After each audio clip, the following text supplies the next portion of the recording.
하나님 말씀 보시겠습니다. 하나님 말씀은 신명기 8장 3절입니다.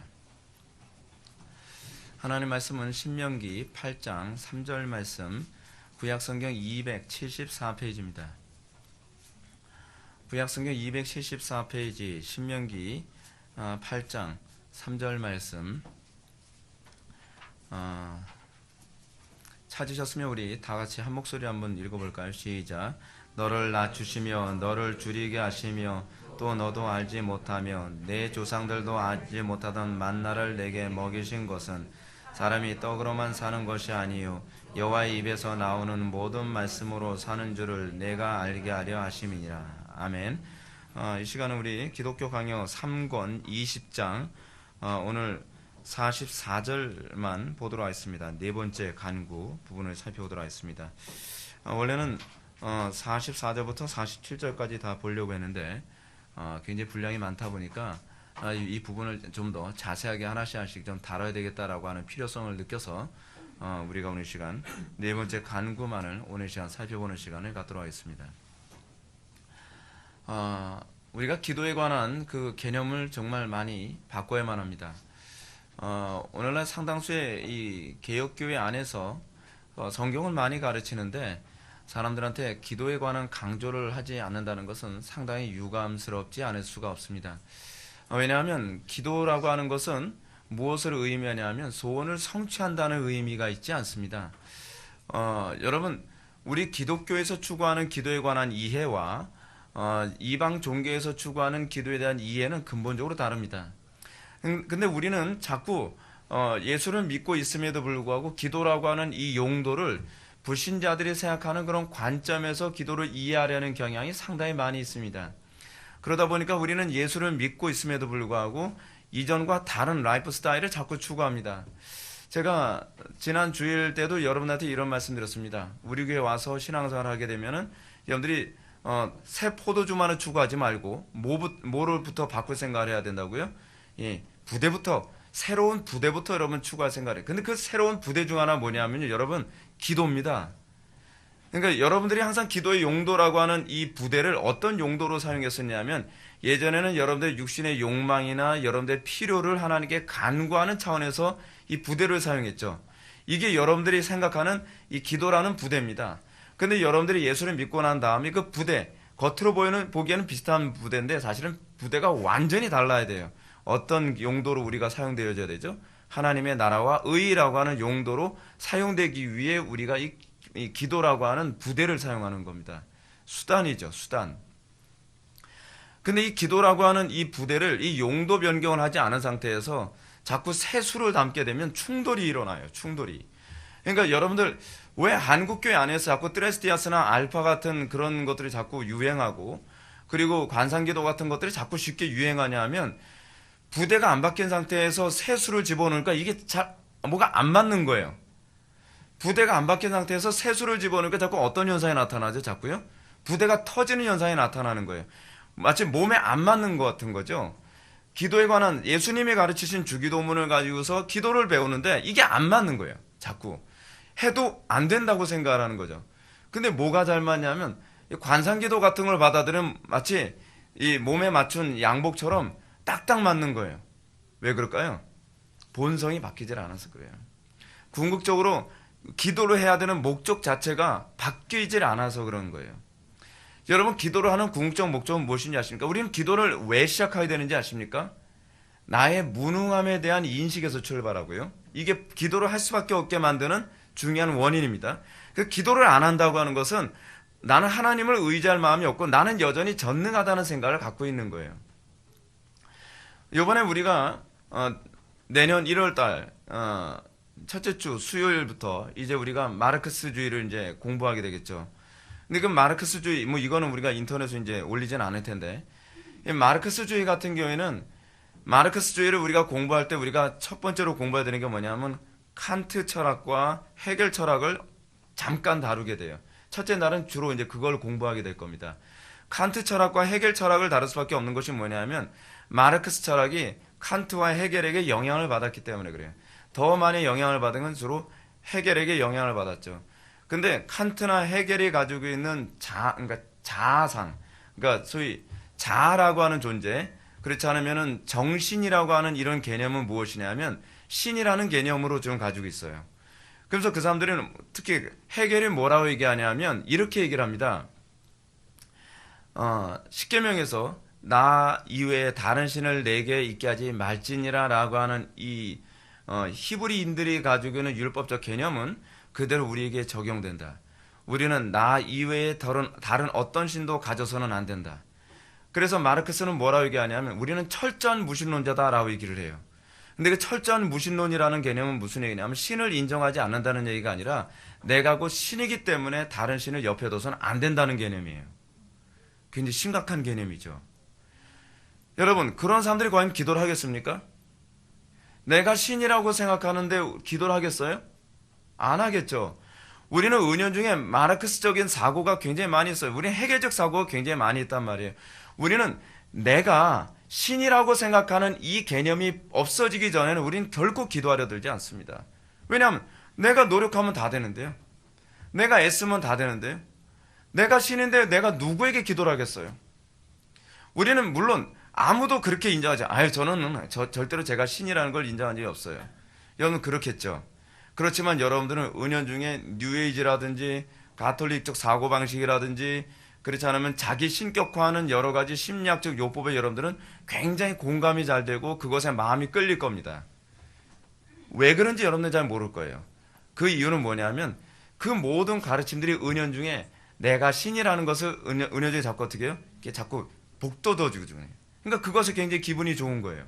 그러면서 여러분들 점점 어떻게 되죠? 그러면서 그것에 굉장히 많은 관심을 갖게 되죠. 그래서 제가 언젠가도 여러분한테 말씀드렸죠. 해결은 우리는 더 많이 묵상을 해야 되고 더 많이 생각을 해야 된다. 그리고 우리는 더 많은 우리의 오류를 극복하기 위해 애를 써야 된다.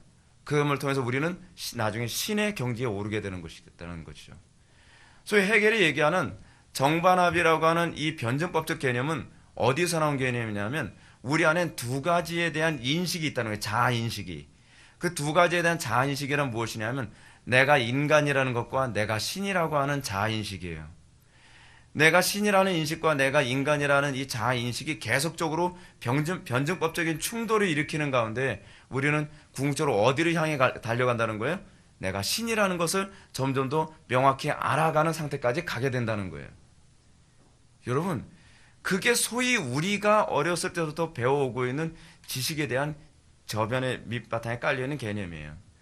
우리는 르네상스 시대의 칸트적인 어떤 이성주의 영향을 굉장히 많이 받았죠. 근데 칸트의 이성주의적 영향은 주로 어디에 관점을 두고 있냐면 인간이 신적이다라고 하는 관점에 밑바탕에 깔려 있어요.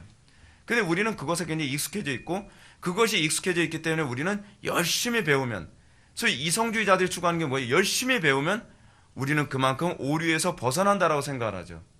오류에서 벗어난다고 하는 이 표현은 사실 무슨 표현이냐면 우리가 전지하다는 것을 조금씩 발견해 나간다는 얘기예요. 무서운 얘기 아닙니까? 그러면 우리는 어디를 향해 간다는 거예요? 신의 경지에 도달해 간다는 거예요. 여러분 그렇기 때문에 왜 사람들은 기도하기 싫어하느냐? 이유는 여기에 있어요. 내가 신적이지 않다는 것을 인정하기 싫은 것에 대한 은연중에 나타나는 현상이에요. 여러분들 기도 안 할 때 여러분 어떻게 하죠? 기도 안 해도 내일 못 살겠어. 여기는 여러분 뭐가 내포되어 있는 거죠? 내가 내 하루의 삶을 얼마든지 내가 개척해 나갈 수 있고 살아갈 수 있다는 것이죠. 오늘 집을 나서기 전에 기도했나요? 오늘 받을 은총이 기도했나요? 이런 가사 있잖아요. 우리는 이 모든 것에서 우리는 어떤 생각을 가져야 되냐면 여러분들이 예수를 믿고 나서 여러분들에게 아주 선명하게 나타나야 되는 것은 이거예요. 나는 은혜 없이는 살 수 없는 존재구나라는 것에 대한 인식이에요. 내가 은혜 없이는 살 수 없는 존재다라고 하는 이 인식은 일종의 공포처럼 작용하는 것이 정상이에요. 근데 우린 그러냐 말이에요. 여러분 제가 요즘에 많이 묵상하는 것 중 하나가 뭔지 아세요? 우리는 은혜가 없으면 한순간에 우리는 악마같이 변할 수 있다라고 하는 것을 저는 요즘 많이 묵상을 해요. 여러분들 우리는 소위 우리가 악마 같다. 저런 반인륜적인 인간이 있을 수 있을까라고 얘기하는 그런 수많은 사람들. 우리는 안 그럴 거라고 생각합니까? 하나님께서 우리에게 잠시만이라도 은혜를 걷어가신다면 우리는 그 사람보다 좀 더 도덕적일 수 있을 거라고 생각합니까? 전 그렇게 생각하지 않습니다. 우리 인간이라는 존재는 뭐 어떤 존재냐면, 오늘도 사실은 기독교 강의에서 칼빈이 다른 이게 다섯 번째 강구에서 나오나 여섯 번째 강구에서 나오나 정확히 잘 기억이 안 나는데, 칼빈도 그 얘기를 해요. 하나님께서 우리에게 죄를 억제케 하시는 은총을 걷어가신다고 한다면 우리는 어떻게 어느 정도로 악해질지 장담할 수 없는 존재라는 거예요. 근데 하나님은 그의 택한 백성들을 교육하기 위해서 어떻게 해요? 이제 거의 칼빈도 그 얘기를 그대로 하고 있는 거예요. 하나님의 백성들을 교육하기 위해서 어느 정도 시험을 허용해 주신다는 거죠. 시험을 허용해 줘서 어떻게 해요? 교육하시는 거예요. 성화시키시는 거예요. 이런 그 부분과 관련된 부분을 우리가 그거만 좀 미리 좀 찾아봅시다. 어디냐면 칼빈이 기독교 강해에서 시편 26편 2절을 통해서 얘기하고 있어요. 500페이지에 사실 나오는 건데 그냥 시편만 여러분 찾아보시기 바랍니다. 시편 26편 2절. 다윗의 시편에 그 얘기가 나와요. 하나님께서 우리를 시험에 들게 만드신 이유. 26편 2절. 시편 26편 2절 한번 읽어보실까요? 시작.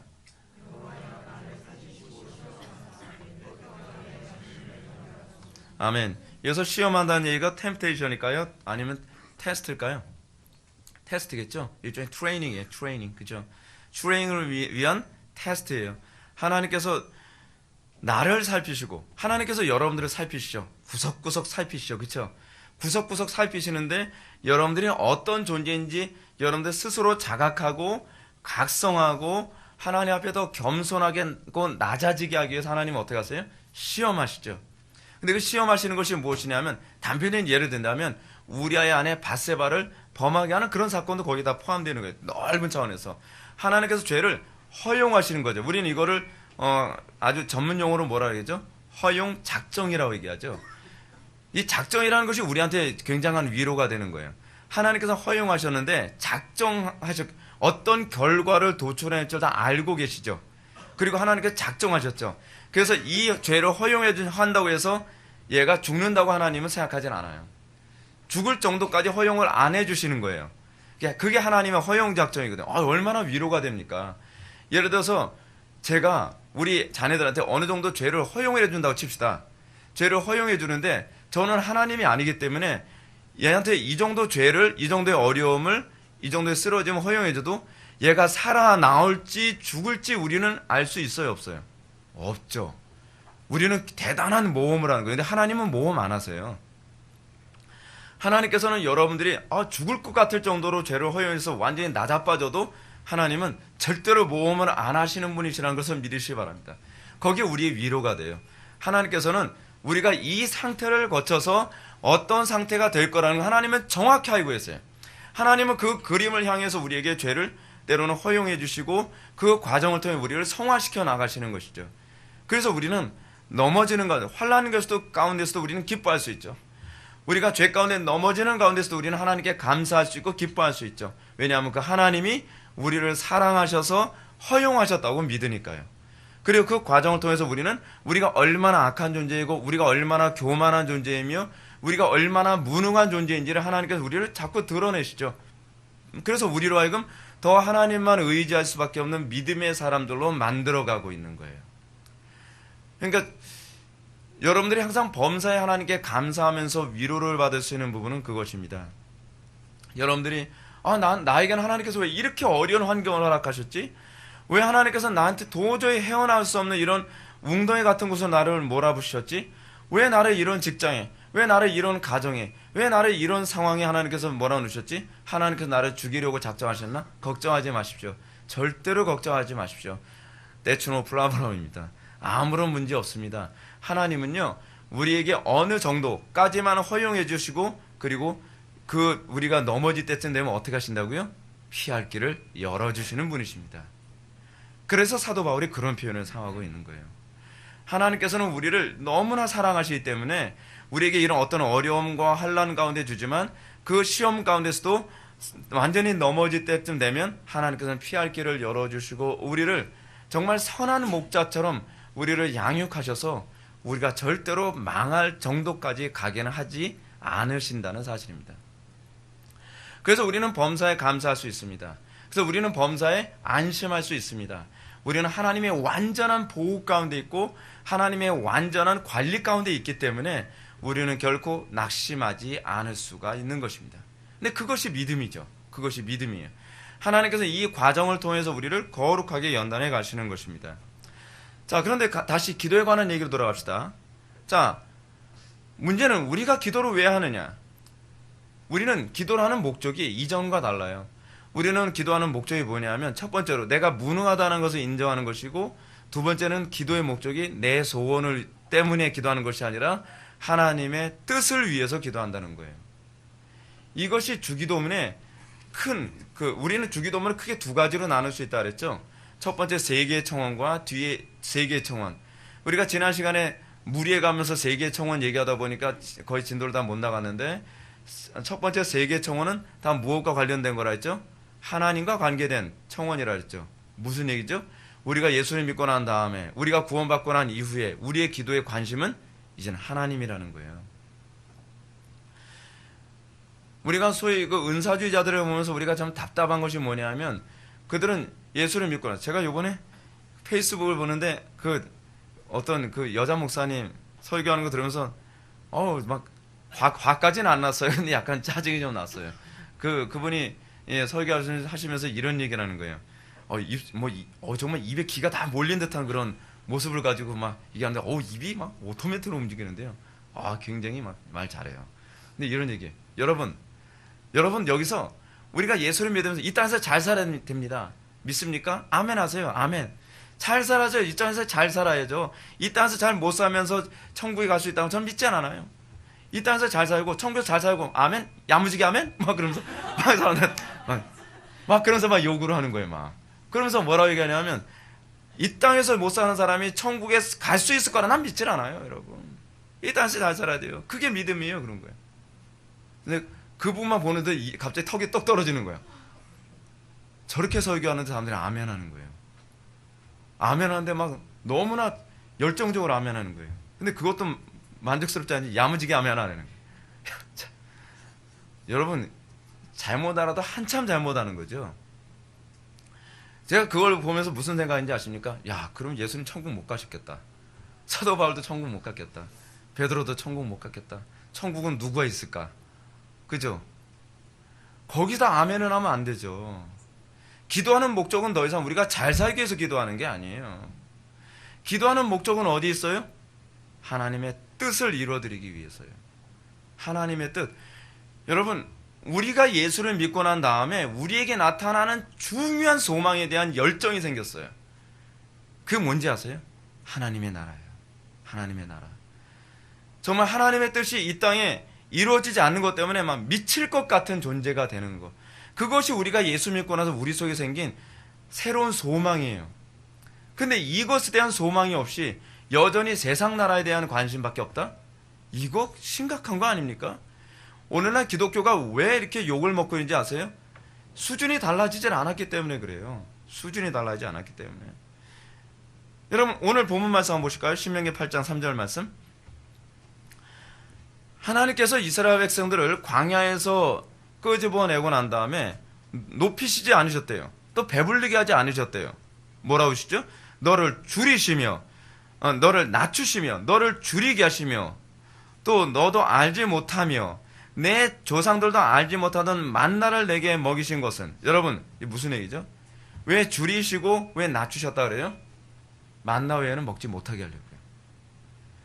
만나 외에 먹지 못해서 다른 걸 하나도 안 주신 거예요. 그래서 왜 만나만을 먹게 하셨느냐? 사람이 떡으로만 사는 것이 아니에요. 여기서 떡이라고 하는 얘기는 뭐를 내포하는 표현이라 했죠?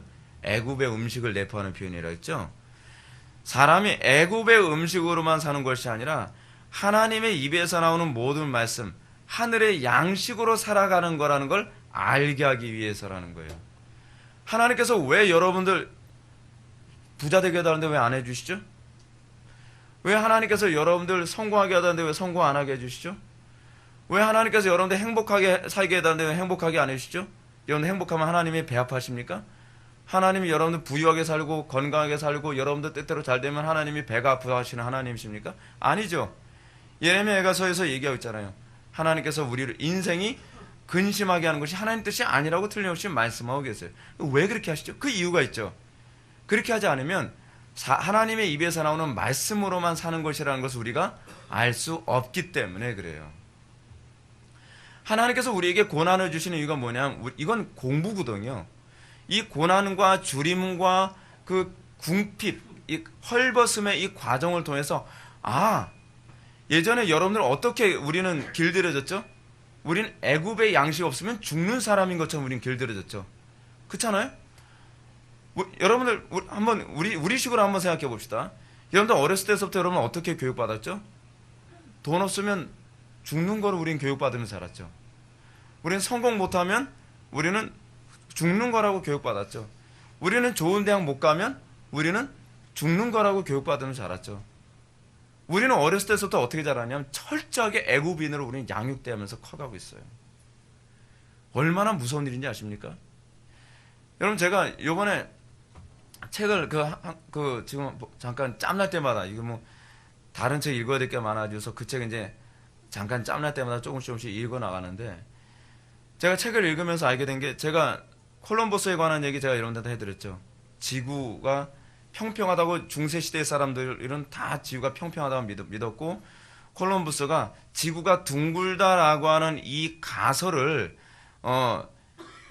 입증하기 위해서 콜럼버스가 배 타고 나갔다 그러지 않습니까? 그러다 뭐 신대륙 발견했다 그러고요. 근데 아무 근거가 없는 얘기라는 거예요. 우리는 어렸을 때서도 그렇게 배웠죠. 우리는 학교에서도 그렇게 배웠고 그것이 당연한 진리인 것처럼 우리는 그렇게 배웠어요.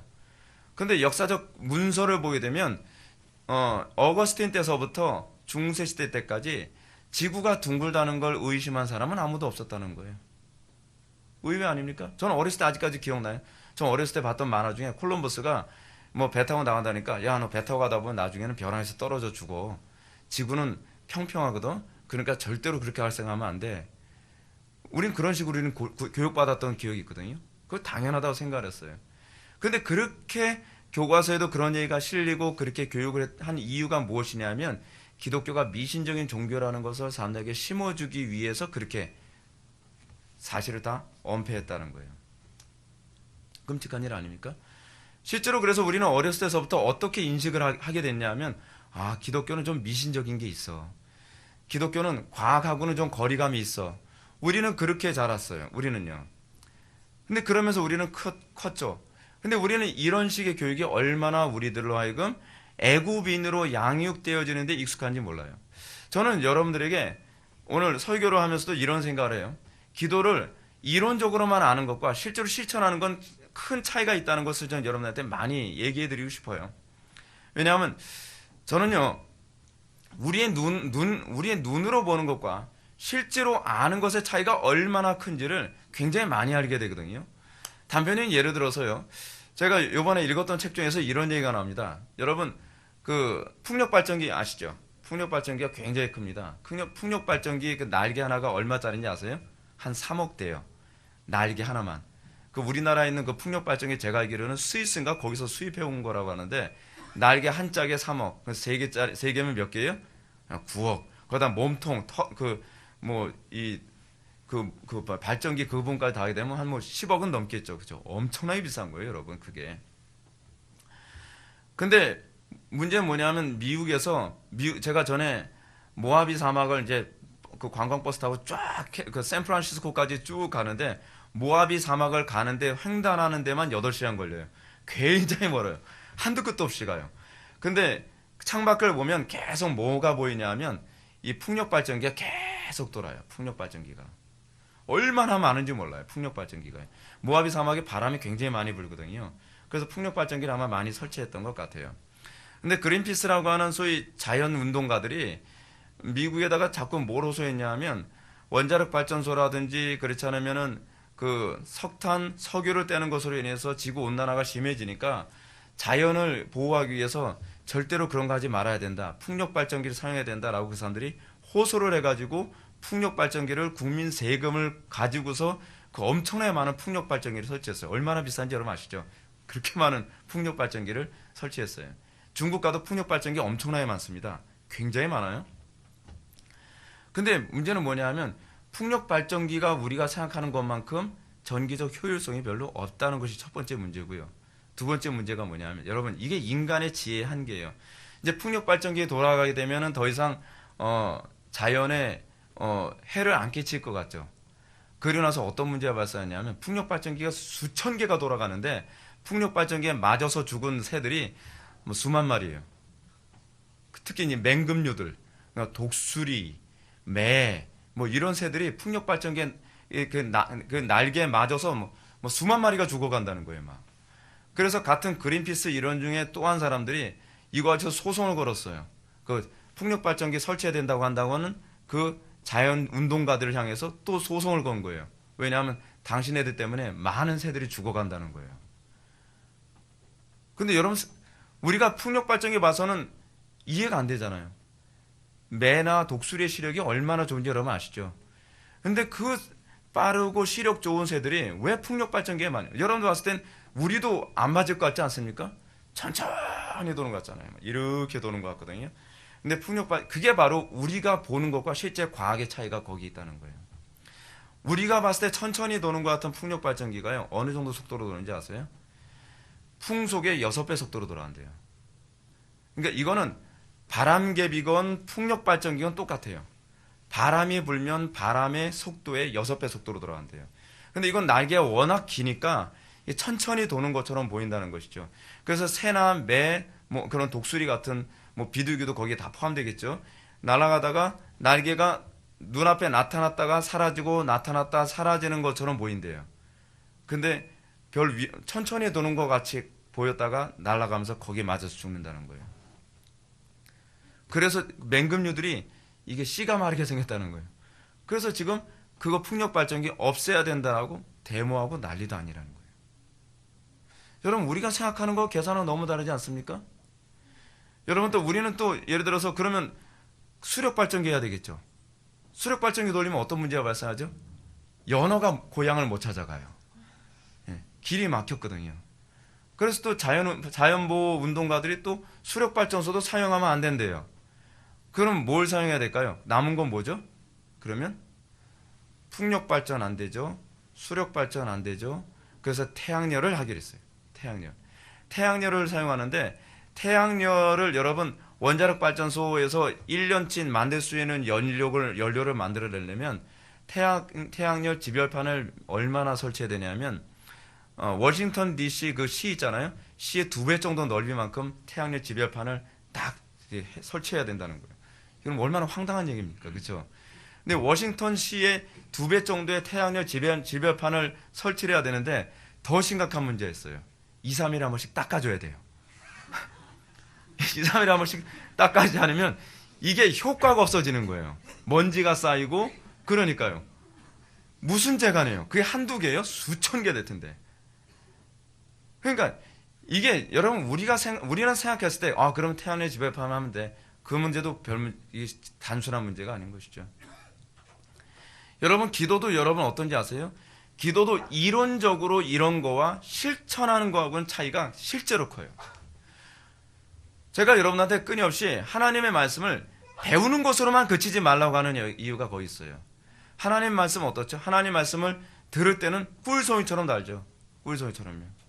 근데 실제로 실천하려면 어떻죠? 속에서 써요. 쑥처럼 써요. 그 에스겔서나 요한계시에서 얘기하는 것처럼 그게 하나님 말씀이에요. 우리는 근데 하나님의 말씀 우리에게 약이 되려면 듣는 것으로는 안 돼요. 실제로 성경은 우리에게 끊임없이 얘기하느냐?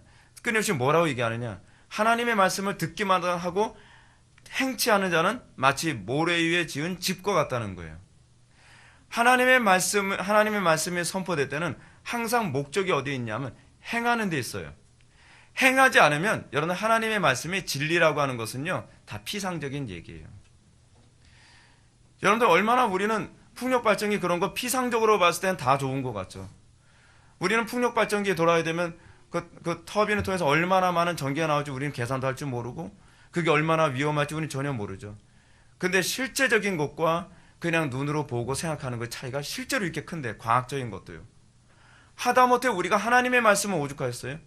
우리는 본성적으로 진리하고는 거리가 먼 게 우리 인간이거든요.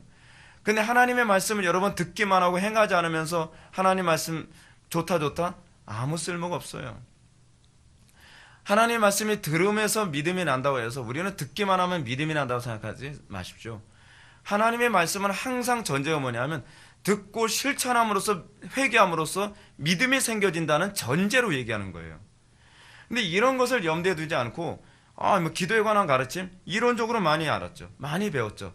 근데 문제는 뭐냐면 실천하지 않으면 가장 첫 번째 나타나는 현상이 있어요. 머릿속에서 까먹죠. 잊어먹어요. 제가 우리 아이들한테도 책을 읽고 나서 자꾸 책 읽은 거 얘기하라고 하거든요. 이유가 있어요. 책을 읽기만 했을 때는요, 금방 까먹어요. 근데 읽은 걸 말로 쏟아낼 때는 머릿속에서 정리가 되고 입력이 돼요. 이게 행하는 것에 대한 중요성이 거기에 있어요. 신앙도 머리로만 알았을 때는 다 까먹어요. 근데 행하기 위해서는 다시 머릿속에서 리와인딩 시켜야 되거든요. 그리고 자기 삶에 자꾸 적용시켜야 되니까 잊어먹질 않아지게 되는 거예요. 항상 여러분들이 신앙생활 하면서 하나님의 말씀을 어떻게 실천할 것인가를 고민하며 좀 들을 수 있었으면 좋겠어요. 실천하지도 않으면서 자꾸 듣게 되면 어떤 현상이 나타나냐면 그 지식에 대한 신뢰도가 점점 떨어져요. 그리고 그 지식에 대한 권위까지 같이 떨어져요. 왜냐하면 안 지켜도 별 문제 없다고 생각하니까요. 그러니까 우리에게 있어 신앙생활의 가장 그 치명적인 위험성이 뭐냐면 우리는 듣는 것을 자꾸 그쳐버린다는 거예요. 근데 성경은 계속적으로 강조하는 게 뭐냐면 하나님의 말씀을 듣고 행하지 않은 자는 마치 거울을 보고 제 얼굴이 어떠한가를 알고서 금방 잊어먹는 자와 같다라고 하는 그런 유형의 경고가 얼마나 많은지 몰라요. 하나님의 말씀이 약이 되려면 그 말씀을 듣고 행하면서 회개로 반응할 때라면 그것이 약이 되는 것이지 하나님의 말씀을 듣기만 한다고 해서 우리가 변화된다라고 가르친 성경 구조는 없다는 것이죠. 그래서 여러분들은 항상 설교를 들으면서 내가 오늘 들은 말씀을 어떻게 나의 삶에 실천할 것인가를 끊임없이 고민해야 돼요. 끊임없이요. 거기서 그리스도인 다움이 나오는 거예요. 그리스도인 다움이. 그러지 않으면 여러분들은 많은 설교를 듣고서도 뭐 설교 그렇게 들었어도 뭐 달라지는 거 별로 없고 뭐 별 볼 일 없더라. 뭐 이 교회 가서 설교 들어도 별 볼 일 없고 저 교회 가서 설교 들어도 별 볼 일 없더라. 그거는요. 예수님 설교를 들어도 별 볼 일 없어요. 그 사람은요. 정말 겸손한 사람은요. 스펄전처럼 정말 일개 아무것도 모르는 집사가 이복의 청년 당신 뭐 불쌍하게 생겼구만. 예수를 믿게 그러면 새로운 삶을 살게 될 것이네 라고 하는 어설픈 설교 하나에도 그것을 믿고 받아들이면 삶이 변하는 거거든요. 사람이 중요한 것이 아니라 항상 말씀이 중요한 거예요. 매 순간순간마다 어떻게 내가 그 말씀대로 정확하게 살아갈 것인가를 고민할 수 있었을 때 그 사람에게 그리스도인 다움이 풍성하게 나타나는 것이죠.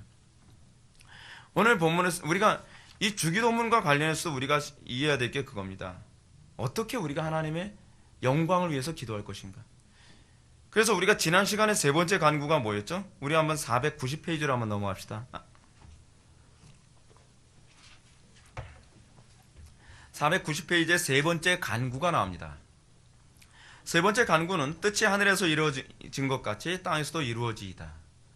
뜻이 하늘에서 이룬 것 같이 땅에서도 이루어짐. 지금 우리의 관심이 뭐죠? 사실은 이게 가끔가다 여러분들과 저와의 관계에서 나타나는 괴리이기도 합니다. 저의 항상 관심이 무엇이냐면 저는 천상의 나라가 지상의 나라가 되는 게 제 꿈이에요. 그러니까 저는 항상 여러분들이 제가 목회하는 것을 보면 저 양반은 좀 이상주의자 같다라고 여러분들 생각할 수도 있을 겁니다. 너무 신앙의 수준을 자꾸 높은 수준에 여러분들 맞추고 있다고 여러분들 불평하지 않습니까? 높은 것도 아니에요, 사실은요. 예, 조나단 에드워즈 그 선배님이 오시면 저 아마 야단 되게 많이 치실지도 몰라요. 이걸 목회라고 하냐고. 그렇게 수준을 그렇게 낮은 수준을 해가지고서 회개하라 그러면 되겠냐고. 이 정도는 돼야지. 그러면 저는 그랬죠. 목사님 아시잖아요. 그러다 쫓겨나셨잖아요. 저한테 그런 거 요구하지 마세요. 전 그럴지도 모를 거예요, 아마. 근데 여러분 어느 시대든지요. 선지자들이나 목회자들이 항상 꿈꾸는 것은 무엇인지 아십니까? 천상의 나라가 지상에 현실화되는 거예요. 근데 우리는 자꾸 어떤 걸 꿈꾸죠? 지상의 나라가 교회 안에 현실화되려고 되는 것에 만족을 하려고 있다는 거예요. 우리는 자꾸 세상적, 지상적 유토피아를 꿈꿔요. 그래서 오늘날 많은 사람들이 교회 안에서 요구하는 것이 뭐죠? 세상이 추구하는 유토피아적인 그런 모습을 교회 안에서도 현실화시켜 달라는 것을 자꾸 요구하죠. 근데 목회자들은 그게 아니에요. 목회자는 항상, 여러분 우리가 존 버넨의 철로역정에서 보게 되면은 참 목자상이 뭐죠? 그 사람의 시선은 어디에 있다? 하늘을 향하고 있다. 그 사람은 항상 하늘을 바라보는 사람이며 하늘에서 바라본 하나님 나라의 이상을 어찌하든지 땅에 실현하기 위해서 끊임없이 헌신하는 존재가, 그것이 바로 목회자예요. 근데 성도도 그래요. 성도들도 여러분들의 가정을 항상 어디에 초점을 맞춰야 되는지 아십니까? 여러분들이 정상적인, 아니 뭐 대단한 그리스도인이 아니라 정상적인 그리스도인이라고 얘기한다면, 여러분들은 천상의 그 하나님의 그 영광의 이상을 내 가정에 실현하기 위해서 여러분들은 고군분투하며 싸우는 존재가 되어야 돼요. 그것이 바로 뜻이 하늘에서 이룬 것처럼 땅에서도 이루어지이다라고 하는 것이죠. 성도라고 하는 존재는 항상 천상의 이상을 바라보는 존재예요. 그래서 성도들의 항상 기도 제목이 뭐죠? 주 예수여 어서 오시옵소서요. 성도들은 궁극적으로 어느 상태에서 만족할 수 있냐면, 하나님의 나라가 이 지상에서 완성될 때 비로소 소위 천상을 향한 탄원이 끝나는 게 바로 그때가 되는 거예요. 우리는 기도가 멈출 수가 없어요. 왜냐하면 우리는 아무리 이 땅이 하나님의 나라가 정말 풍성하게 막 실현되고 있다 할지라도, 우리가 궁극적으로 목표로 하는 것은 뭐냐면 영원한 하나님 나라가 현실화되는 거예요. 그래서 제가 여러분한테 요한계시록에 대해서 제가 말씀드리면서 뭐라고 말씀드렸죠? 새하늘과 새 땅이 뭐라고요? 영원한 천상의 나라가 지상의 나라로 완전히 화해지는 거예요. 여러분 주기도문에 기도하고 그대로 일치하지 않습니까? 우리는요 천국에 가는 게 목적이 아니에요. 궁극적으로는요. 우리는 천국에 가는 게 목적이 아니라 우리는 마치 이런 것 같아요. 천상에 있는 하나님의 나라를 끌어당겨서 이 땅이 천상이 되게 하는 것이 우리의 소망이에요. 그래서 새하늘과 새 땅이라고 하는 그 개념은 궁극적으로 여러분 죽은 사람들이 어떻게 해요? 부활하잖아요. 우리가 영원한 천상이라고 하는 천국이라고 하는 새로운 세계로 간다면 여러분 부활이라고 하는 개념이 필요한가요? 왜 부활해야 되죠? 여러분 부활이라고 하는 그 개념, 성도들이 다시 죽었던 성도들이 다시 부활한다고 했을 때 그들은 뭐를 입는다는 거예요? 지상에서 살 수 있는 몸을 입는다는 개념이거든요. 근데 그 지상에서 사는 몸이 뭐예요? 변화된 육체죠. 영원히 살 수 있는 변화된 육체라는 것밖에 차이가 없고, 공통점이 있다면 우리는 이 지상에서의 삶을 영위하는 거예요. 궁극적으로 요한계시록이 얘기하는 새하늘과 새 땅이라고 하는 것은 무엇이냐면, 하나님의 나라가 이 땅에서 저 땅으로 옮겨지는 것이 아니라 영원한 그 하나님의 나라가 이제는 소위 우리는 경력적이라는 표현 배웠죠. 예수님이 하나님의 나라로 갔을 때 승천해가지고서 어떻게 슈퍼맨이 되셔가지고 하나님이 예수님이 저 멀리는 천국으로 샥 막 몇천 년 동안 날아가서 거의 가신 거 아니라 그랬죠. 광속으로 가셨지 그거 아니라 그랬잖아요. 예수님이 구름을 타고 공중으로 올라가셨을 때 예수님은 경역적 또 다른 경계선으로 가셨는데, 그것이 뭐냐면 하나님의 나라로 가신 거거든요. 그래서 우린 경역적이라는 표현에서, 이거는 우리만 아는 표현이죠. 이건 신학적인 용어이기 때문에. 근데 새하늘과 새 땅은 이게 역으로 바뀌어버려요. 경역적인 하나님의 나라가 이 지상의 세계 안으로 들어오는 거예요. 그래서 이 지상의 세계가 뭐가 되냐면 이제 완전히 하나님의 나라가 되는 거예요. 영적인 세계와 육적인 세계의 구분이 없어지는 거예요. 그래서 새하늘과 새 땅은 그 자체가 영적이면서 육적인 세상이 되는 거예요. 그것이 우리가 배우는 그 이단 얘기 아니에요. 우리 개혁주의가 추구하는 무천년설이에요. 이것이요. 그렇다고 한다면 우리가 궁극적으로 기도는 항상 어디에 관심을 가져야 되죠? 주님 좀 나중에 오셔도 좋아요. 우리 다 좀 더 잘 먹고 잘 살아야겠어요. 그럴 수가 없죠. 우리는 끊임없이 하나님의 나라의 도래. 그래서 우리는 예수님이 재림하시는 것이지 우리가 예수님에게 가는 것이 아니라는 거예요. 예수님이 재림하셔서 어떻게 해요? 이 땅을 다시 완전한 하나님의 통치를 구현하는 것이죠. 근데 그것은 이미 여기서 우리의 기도로부터 시작되어져요. 그래서 여러분, 우리는 끊임없이 우리의 소망이 뭐죠? 하나님의 나라의 도래예요. 하나님의 나라의 도래.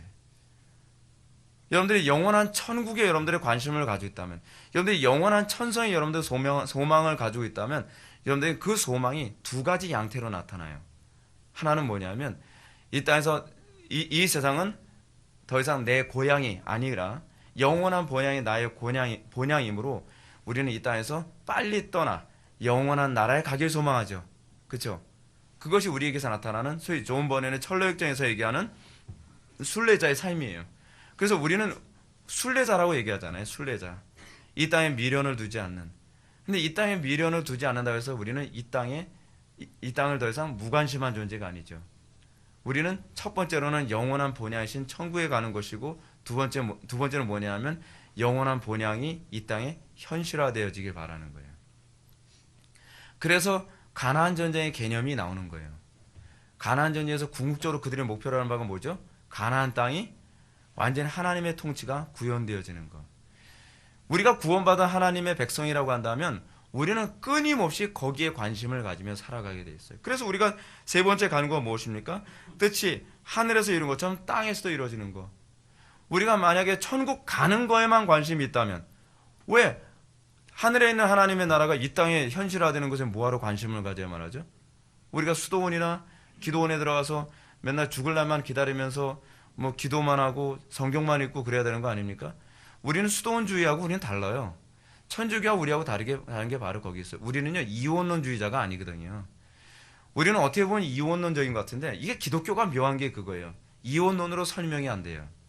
기독교는 어떻게 보면 세상과 하나님 나라라고 하는 이원론적 관점을 가지고 있는데, 세상과 하나님의 나라라는 이원론적 관점이 나중에는 사망의 생명에게 삼킨 바 돼서 이것이 다 하나로 통합되어지는 것에 관심을 갖고 있어요. 그게 어디 나오는 얘기죠? 그게 에베소서 1장에 나오는 얘기죠. 에베소서 1장이에요. 하늘과 땅이 다 주 안에서 하나가 되게 하려 함이라. 그것이 우리가 이 땅에서 목표라는 바예요. 근데 우리 속에 있는 그것에 대한 열망이 뭐로 터져 나오냐면 기도로 터져 나오는 거예요. 그리고 헌신으로 터져 나오는 거예요. 우리가 날마다 우리의 소망은 뭐예요? 하나님의 나라가 이 땅에 임하는 것이고, 하나님의 나라가 진짜 이 땅에 임하는 것을 여러분들이 진짜 원한다고 한다면 여러분들의 진짜 기도 제목은 그것이 되고요. 그리고 여러분들은 그 기도 때문에 여러분들은 그 하나님의 나라의 현실화를 위해 목숨 걸고 헌신하게 되는 거죠. 그것이 성도의 삶이에요. 그것이요. 근데 지금 현실적으로 오늘날 한국교회 교인들의 모습에서 보게 되면 하나님의 나라가 현실화되는데 관심이 없어요. 여러분들의 가정은 무슨 나라가 되기를 바라죠? 세상 나라가 되기를 바라죠. 여러분들의 교회는 어떤 나라가 되기를 원하죠? 세상 나라가 되기를 원하죠. 세상의 법과 세상의 상식과 세상의 원리가 통치하는 그런 나라가 되기를 여러분 원하지 않습니까? 그래서 끊임없이 교회 안에서도 그래서 그것 때문에 싸움이 있고, 이 세상에 나가서도 성도는 그것 때문에 싸움이 있고, 가정에서도 성도들은 끊임없이 그것 때문에 싸움이 있죠. 왜냐하면 가정 안에서 여러분 부모와 자녀와의 갈등이 있을 때 어떤 갈등이죠? 자녀들은 끊임없이 왜 우리 가정은 뭐 안 믿는 사람들처럼 그런 세속적인 걸 왜 추구하지 않냐? 그럼 부모는 그렇게 사는 거 아니다. 우리는 하나님의 뜻대로 살아가는 것이다. 그것이 육적인 가정 안에서도 육적인 존재와 영적인 존재가 있다 보니까 육적인 존재들은 끊임없이 가정이 어떻게 해요? 육적인 통치가 이루어지길 바라죠. 애굽이 들어오길 바라요. 가정이 애굽적이길 바라요. 근데 구원받은 하나님의 백성이 그곳에 한 명만 있어도 어떻게 해요? 거기서 분쟁이 일어나죠. 왜 분쟁이 일어나죠? 우리는 애굽적이길 바라지 않는다는 거예요. 내 가정은 소위 신의 산적이길 바라는 거예요. 하나님의 통치가 구현되길 바라는 거예요. 거기서 싸움이 일어나는 거죠. 근데 그 싸움이 가정에서도 일어나고 직장에서도 일어나고 또 교회 안에서도 계속 일어나는 것이죠. 그것이 하나님 나라 전쟁이에요. 그래서 예수님께서 뭐라고 해요? 예수님이 오신 목적이 뭐죠? 하나님 나라 통치를 구현하기에는 왕으로서 오셨거든요. 그러니까 예수님 하신 말씀이 그것이죠. 내가 세상에 화평을 주러 온 줄로 생각지 말라. 화평이 아니라 검과 분쟁을 위해서 왔다고 말씀하시는 거죠. 왜냐하면 두 왕국의 싸움이거든요. 두 왕국의 싸움. 끊임없이 한쪽은 애굽적 왕국이 되길 원하는 것이고, 그리고 우리는 끊임없이 하나님의 왕국이 도래하길 바라는 것이죠. 근데 이것이 현실적으로 도래가 잘 안 되니까 우리 힘으로 안 되잖아요. 실제로요. 안 되니까 어떻게 하죠? 끊임없이 기도하는 거죠. 하나님, 우리 가정에 하나님의 나라가 임하게 해주십시오. 우리 교회에 하나님의 나라가 임하게 해주십시오. 이 나라에 하나님의 나라가 임하게 해주십시오. 그래서 우리는 하루라도 빨리 영원한 천성에 가서 쉬기를 원하는 것이고, 그리고 또 한편으로는 주 예수여 어서 오시옵소서라는 고백이 나오는 거예요. 하나님께서 이 땅에 오셔서, 예수님이 이 땅에 재림하셔서 내 가정, 내 교회, 내 사회, 내 나라가 다 뭐가 되길 바라는 거예요? 하나님의 나라로 완전히 점령되길 바라는 거죠. 그것이 우리의 소망이에요. 그렇다고 한다면 우리는 기도를 안 할 수가 없는 거죠. 기도를 했다고 서다가 아니라 그 기도가 정말 하나님의 통치 구현의 목표로 두고 우리가 하지 않으면 안 될 수밖에 없는 심령을 소유한 존재라는 거예요. 그래서 우리는 그것 때문에 탄식이 있는 거죠. 탄식이 있는 거예요. 그래서 여러분 여기서 칼빈이 그런 얘기 하지 않습니까? 490페이지 밑에서 첫 번째 패러그래프. 여기서 말하는 뜻이란 하나님의 뜻이요. 하나님의 다른 뜻을 말하는데 곧 자발적인 순종이 따르는 뜻을 말한다. 자발적인 순종. 저는 개인적으로 우리 교회 안에서 제가 목표로 하는 바가 그거잖아요. 여러분들이 하나님께 헌신하는데 목사가 시켜서 헌신하는 게 아니라 자발적으로 헌신하고 자발적으로 여러분들 복종하고 자발적으로 주의 뜻을 따르는 것. 여러분들하고 저 계속 갈등 하는 것도 그것 때문에 갈등하지 않습니까? 여러분들은 육적인 본성을 가지고 있으니까 게으르고 싶고 이기적이고 싶고 내 본성대로 행하고 싶고 내 이익대로 살고 싶죠. 근데 끊임없이 목회자는 여러분들에게 뭘 원하죠? 하나님의 뜻을 전하면서 자발적인 헌신과 희생을 계속적으로 강요하죠. 성경이 그래서 궁극적으로 신약의 교회를 뭐라고 얘기하냐면 마음의 율법이 새겨진 존재라고 얘기하죠. 마음의 율법이 새겨졌다는 것이 무슨 얘기입니까? 자발적인 순종이에요. 자발적인 순종. 항상 하나님의 뜻에 기뻐서 자발적으로 순종하는 그런 것. 그것이 신약의 교회의 이상이거든요. 그리고 영원한 천국에, 여러분 생각해 보세요. 영원한 천국에 가는데 시켜야 움직이고 시키지 않으면 그런 나라라고 여러분 생각이 안 되겠죠. 영원한 천국에서 하나님의 영광을 위해서 최선의 헌신과 최선의 이 봉사를 하는 존재가 되는 것이죠. 그래서 여러분들이 정말 내 속에 믿음이 들어왔다고 얘기한다면 여러분들은 하나님께 헌신하는 것이 정말 자발적인 헌신을 하고 있느냐, 거기서 여러분들은 찾을 수가 있어요. 찾을 수가 있죠. 여러분들 욕심을 위해서 자발적으로 합니까? 여러분들 누가 시켜서 합니까? 여러분들의 욕심을 따라서 하는데 시켜서 하는 사람 하나도 없죠. 그렇죠? 자기 욕심을 채우는 데는요, 오토매틱이에요. 오토매틱. 제가 우리 애들도 그렇지만 전반적으로 이 사회에서 보면요, 애들요 스마트폰 던져주면서 스마트폰 하는 법 가르쳐줄까? 여러분 그렇게 한다고 해서 애들 스마트폰 합니까? 아니에요. 자발적으로 해요. 자발적으로 온갖 나쁜 거 다 찾아다니고요, 시키지 않았는데도 가르쳐주지 않았는데도 어쩌면 그렇게 애들이 스마트한지. 그렇죠?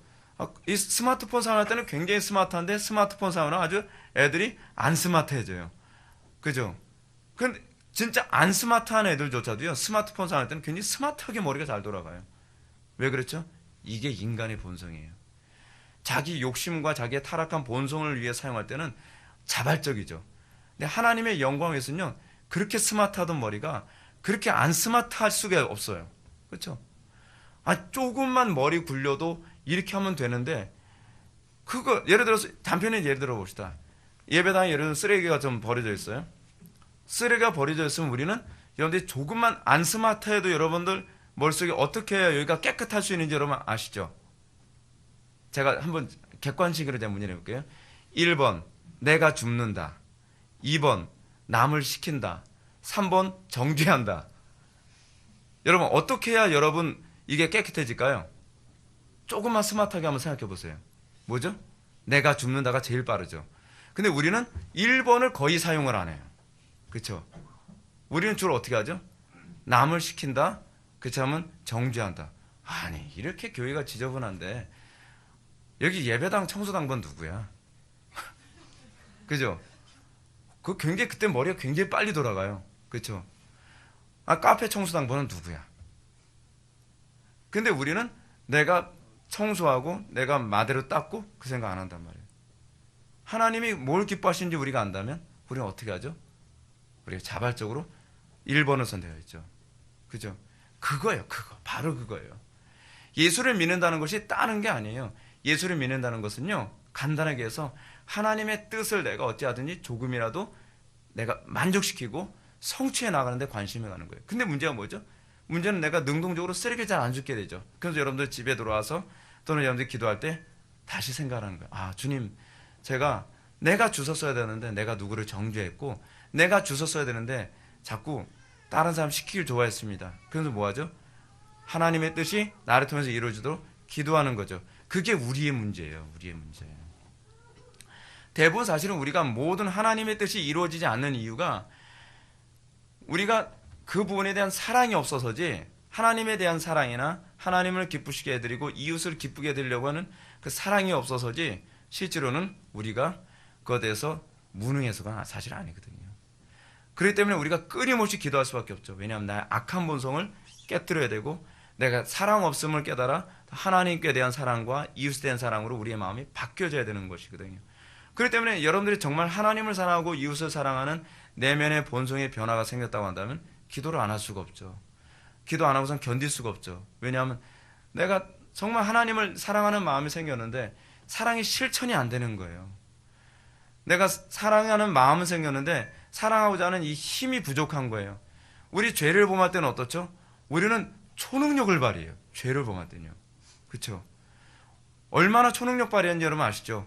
예를 들어서 내가 이렇게 해서 돈을 벌 수 있다 하면요, 옛날에 나한테 그렇게 적극적인 힘이 있었나? 라고 할 만큼 돈을 벌 수 있는 한 모든 에너지를 다 쏟아요. 여러분, 예를 들어서 도박하는 사람 있잖아요. 도박하는 사람이 도박을 하는데 이 사람이 돈을 버는데 재미가 들렸어요.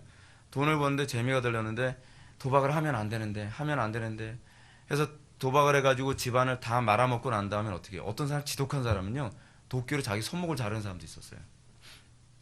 다시는 도박 안 하겠다고요. 그럼 손목 자르고 나면 그 다음에 어떻게 할까요? 갈고리 끼고 다니면, 후쿠선장처럼요. 갈고리 끼고 다니면서 그냥, 그래, 내가 여기서 교훈을 얻어야 돼. 내가 내 스스로 내가 결단했잖아. 내가 다시는 도박 안 하겠다고. 그러고 났는데 여러분, 자기의 욕심이 끌리면 어떤 현상이 나타나죠? 이 후쿠선장 같은 갈고리 끼고서도 도박하는 법을 또 배워요.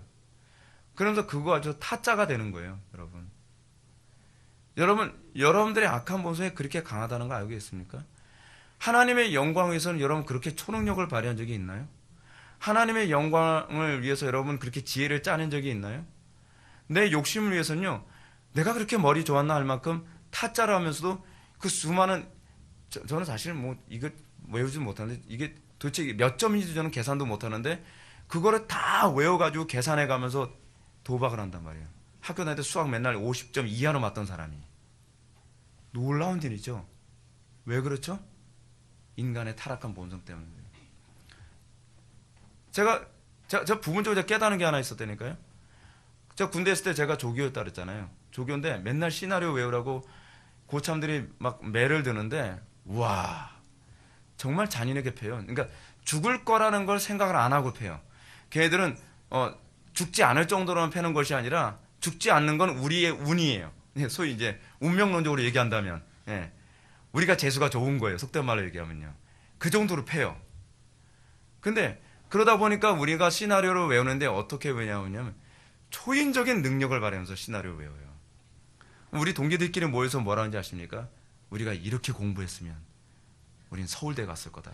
우리 서울대에서 다 만났을 거야. 동기 동창일 수도 있어. 근데 서울대는 무슨, 우리는 그 정도의 초능력을 발휘한 적이 없었거든요. 여러분, 시나리오 A4 용지 2장, 석 장 되는 거 여러분 3일 만에 외울 자신 있어요? 글씨 하나 안 틀리고요? 가능해요. 맞으면 돼요. 네. 맞으면 외워져요. 저도 놀랐어요. 제일 잘해온 사람이 저하고 우리 동기하고 이제 딱. 제일 못 외운 동기가 하나 있었는데 걔는 나중에 탈영을 했어요. 너무 괴로워가지고서. 걔 때문에 우리가 같이 불렀거든요. 근데 그 정도로 우리는 우리의 욕심이나 우리의 어떤 위기감을 느끼면요, 초인적인 능력을 발휘해요. 왜 그렇죠? 자기 사랑 때문에 그래요. 근데 우리는 하나님을 사랑하기 위해서 그 정도로 노력을 하는가? 하나님을 사랑해서 그 정도로 지혜를 짜내는가? 하나님을 사랑하게 하기 위해서 우리는 그 정도로 에너지를 쏟아붓는가? 안 그런다는 것이죠. 우리는 쉽게 얘기하는 얘기가 있어요. 안 되던데요? 현실적으로 어렵던데요? 그럼 제가 그런 얘기해요. 기도해 보셨나요? 정말 하나님의 뜻을 여기 현실화시키기 위해서 모든 에너지와 노력을 다 해봤나요? 그러면 그 다음엔 손이 어디로 갈까요? 꼭 뒤통수로 가요. 그건 사실은 그렇게 할 의지가 그 마음속에 없었다는 거죠. 제가 왜 이런 말씀을 드릴 수 있냐면 제가 부교육자 생활하면서 그런 경험을 굉장히 많이 했기 때문에 그래요. 남들이 다 안 된다. 이 학생분은 구제불능이야. 불가능한, 근데 불가능은 우리한테 불가능이지 하나님은 불가능함이 없거든요. 제가 부교육자 생활하면서 항상 느낀 게 있어요. 제가 맡은 부서를 어느 정도 수준을 끌어올리는 데 있어서 틀림없이 길이 있더라고요. 기도하면서 하나님께 은혜를 구하면 하나님께서 길을 보여주시고 반드시 할 수 있도록 그 미세한 틈새를 보여주세요. 근데 상당수의 부교육자들이 그냥 안 된다고 쉽게 기부합해버리는 거예요. 쉽게 포기해버리는 거예요. 여러분, 쉽게 포기할 문제가 아니에요. 여러분들이 정말 하나님의 나라를 여러분 위한다고 한다면 여러분들 직장, 여러분 캠퍼스, 여러분 이번에도 제가 우리 선교사님 제가 미얀마 선교사역을 제가 말씀드렸지만 미얀마 선교사역이요. 그 만달레이에서 선교사역 하잖아요. 만달레이 지역에는 한국인 선교사들이 없대요. 한국인 선교사들이 없는 이유가 있대요. 거기는 안 돼라는 인식이 있어서요. 근데 이 선교사님은 1차적으로 그렇게 생각했대요. 내가 여기서 선교를 하려면 일단은 내가 미얀마어를 터득해야 된다. 해가지고서 이분이요. 얼마나 지독스럽게 했는지 1년 만에 미얀마어를 마스터했어요.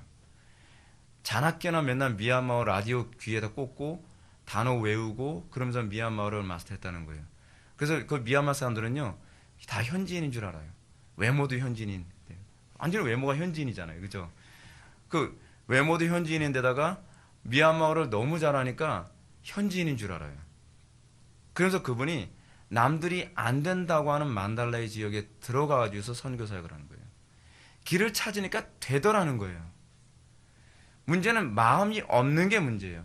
그곳에 하나님의 통치를 구현하겠다는 마음이 없는 거지 현실이 문제가 아니에요. 하나님의 뜻이 있다면 하나님께서 원하신다면 안 될 수가 없어요. 전능자가 원하시는데 근데 문제는 뭐냐면 하나님은 뜻이 있으신데 우리는 마음이 없는 거예요. 그러면서 우리는 이렇게 얘기를 하죠. 거기는 현실적으로 불가능해. 아직은 때가 아닌가 봐. 때가 됐는지 안 됐는지 누가 알아요?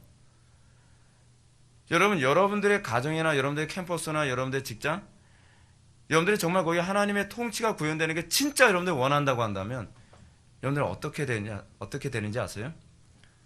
마치 도박꾼들이 손목 자르고서도 도박할 수 있는 방법을 찾듯이 여러분들이 도무지 불가능하다고 하는 그곳에서도 하나님께서 나를 여기를 보내셨다면 여기도 하나님의 통치가 구현될 수 있는 길이 있을 거야 라고 하는 길을 찾고 기도하게 되어 있어요. 지혜를 구하게 되어 있고요. 문제는 거기서부터 출발하지 않는다는 게 문제라는 거예요. 문제는요. 자, 그래서 우리가 한번 봅시다.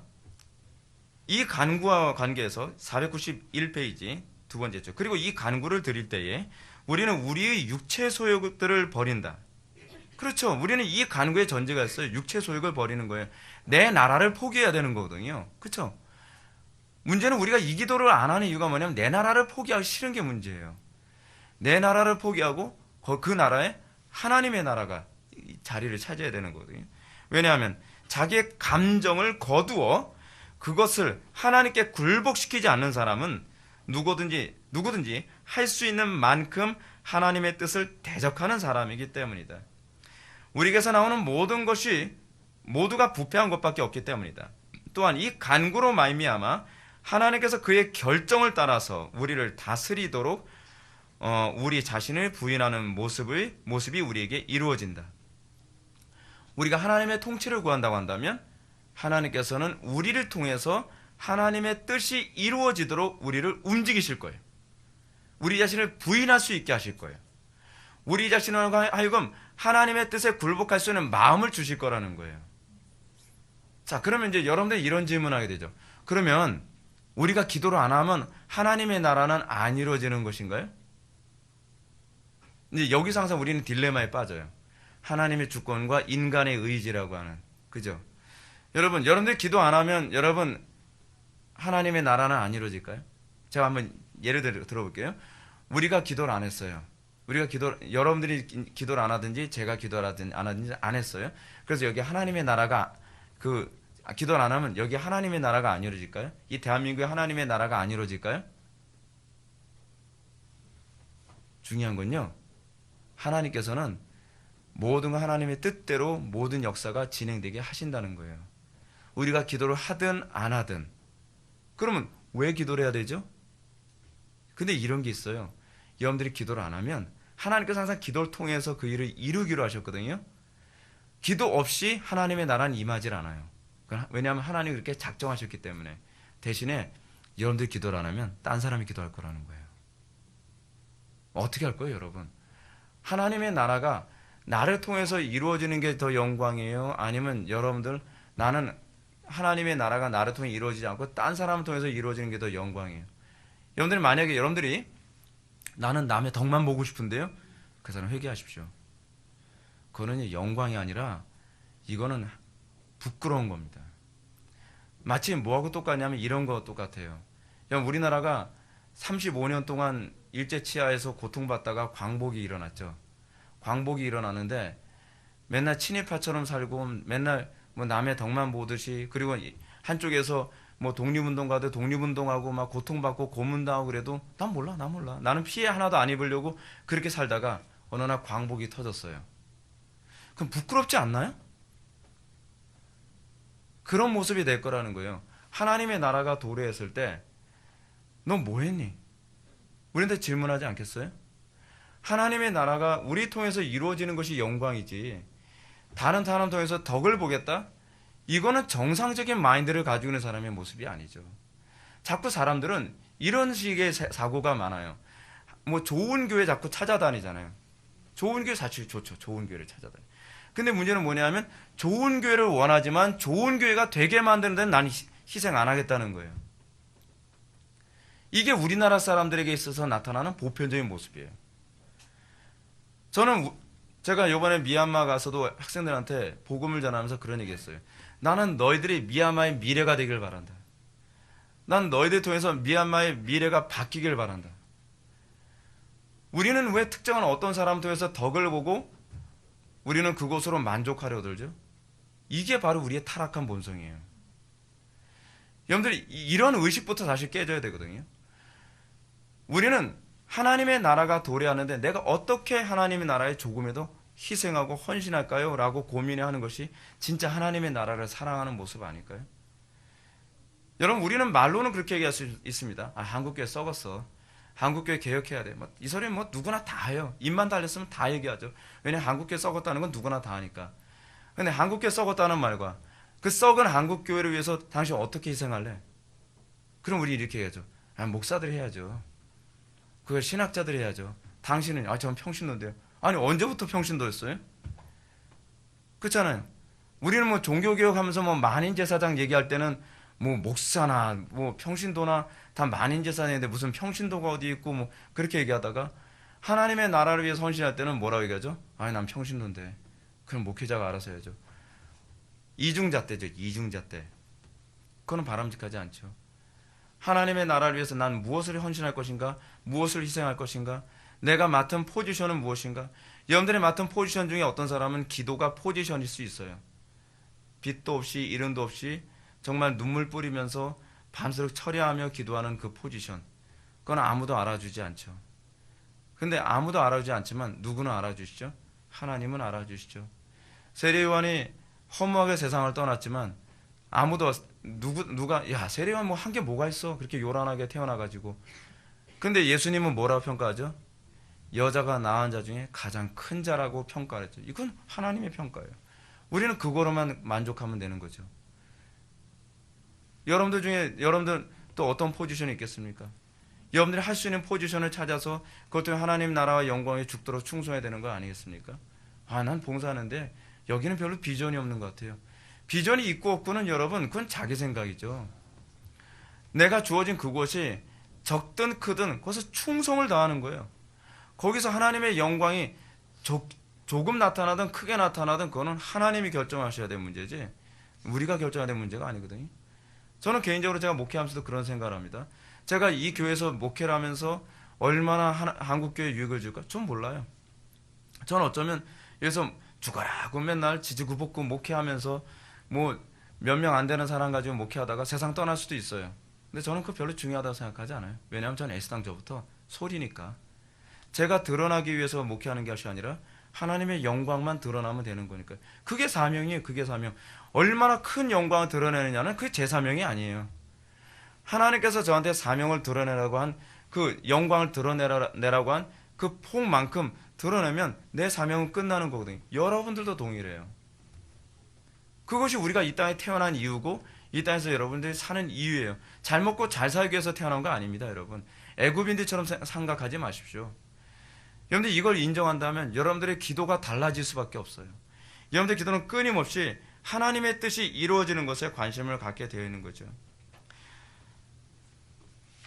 이 하나님의 나라와 관련해서 이제 네 번째 간구가 나오는데요. 네 번째 간구로 넘어가면서 이 네 번째 간구는 네 번째, 다섯 번째, 여섯 번째 간구는 뭐냐면 우리의 육신의 욕구와 관련된 간구죠.